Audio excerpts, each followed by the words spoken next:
पश्चिम बंगाल की मुख्यमंत्री ममता बनर्जी को एक बार फिर सिर में चोट लगी है। ममता बनर्जी के सिर पर 4 टांके लगे हैं और चोट लगने के बाद ममता बनर्जी को फौरन एसएसकेएम हॉस्पिटल पहुंचाया गया और फिर वीवीआईपी वुडबर्न वार्ड में भर्ती कराया गया। इलाज के बाद उनको अस्पताल से डिस्चार्ज कर दिया गया और उनके आवास पर शिफ्ट कर दिया गया है, जहां वो मेडिकल निगरानी में हैं। ये तो अपडेट है।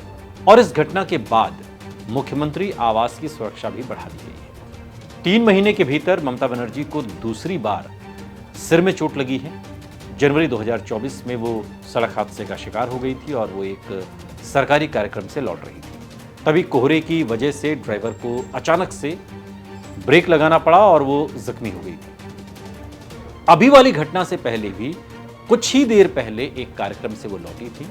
2021 के पश्चिम बंगाल विधानसभा चुनावों के दौरान भी ममता बनर्जी के पैर में चोट लग गई थी, जब वो अपने चुनाव क्षेत्र नंदीग्राम में थी और लोकसभा चुनाव 2024 से पहले वो फिर से जख्मी हो गई। पैर में प्लास्टर लगने के वजह से ममता बनर्जी को पूरे चुनाव में व्हीलचेयर पर ही कैंपेन करना पड़ा था।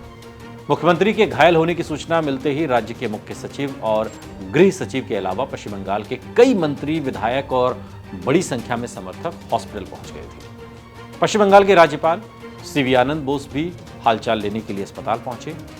प्रधानमंत्री नरेंद्र मोदी और उपराष्ट्रपति जगदीप धनखड़ ने भी ममता बनर्जी के जल्द स्वस्थ होने की कामना की। दिल्ली के सीएम अरविंद केजरीवाल ने चोट लगने की खबर सुनकर हैरानी जताई और उनके जल्दी स्वस्थ होने की कामना की।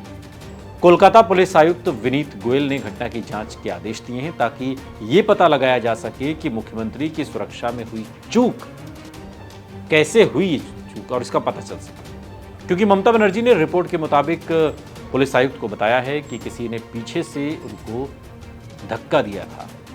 पहले खबर आई थी कि ममता बनर्जी के ट्रेडमिल पर वर्कआउट करते वक्त गिर जाने के वजह से उन्हें चोट आई है, लेकिन उसकी पुष्टि नहीं हुई। एक जानकारी के मुताबिक मुख्यमंत्री बेडरूम में थीं और पीछे से किसी ने उन्हें धक्का दे दिया और वो गिर पड़ी। तृणमूल कांग्रेस के एक नेता के हवाले से मालूम हुआ है कि ममता बनर्जी अपने घर पर टहल रही थीं और तभी ये घटना हुई और परिवार के लोग भी उनके साथ थे। इस बात की जानकारी सामने आ रही है। एसएसकेएम हॉस्पिटल के निदेशक मरियम बंदोपाध्याय ने एक प्रेस कॉन्फ्रेंस की और बताया कि 14 मार्च की शाम करीब 7:30 बजे सूचना दी गई कि मुख्यमंत्री को गिर जाने की वजह से चोट आई है। यह भी बताया गया कि ममता बनर्जी को पीछे से किसी ने धक्का दिया था।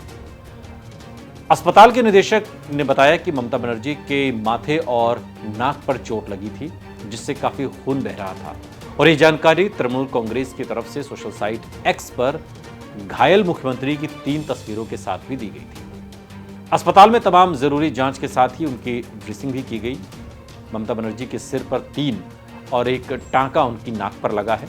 घटना के बारे में एक अखबार को दिए एक इंटरव्यू में टीएमसी के एक नेता का कहना है कि घटना के वक्त ममता बनर्जी के साथ उनके भतीजे अभिषेक बनर्जी, कजरी बनर्जी और परिवार के और लोग भी थे। वो ड्राइंग रूम में टहल रही थी और अचानक उनका पैर फिसल गया और वो गिर पड़ी और सामने रखे शीशे के बने शोकेस से टकरा गई। माथे पर गहरे कट की वजह से खून बह रहा था।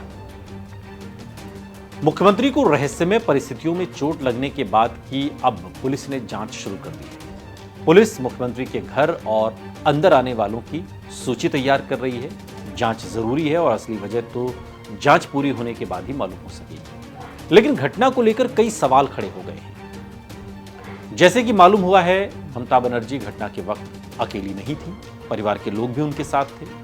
जाहिर है कि वो लोग ममता बनर्जी के साथ टहल रहे होंगे। ममता बनर्जी को पीछे से धक्का लगने से गिरने की बात बताई जा रही है, तो ये पीछे से धक्का लगना कोई हादसा था या हमला, ये भी जांच का विषय है।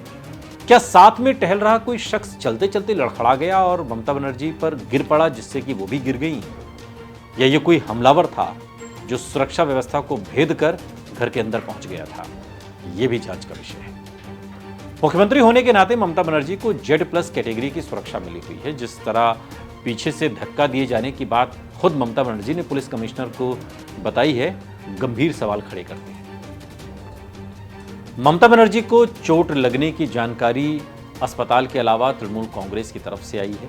टीएमसी के आधिकारिक एक्स हैंडल से उनकी घायल ममता बनर्जी की जो तस्वीर जारी करते हुए दुआ की अपील की गई, लेकिन उसके बाद कोई स्टेटस अपडेट नहीं हुआ है जब तक ये खबर हम आपको बता रहे हैं। सबसे बड़ा सवाल यह है कि ममता बनर्जी के घर के अंदर हमलावर कैसे घुसा और धक्का देकर कहां चला गया।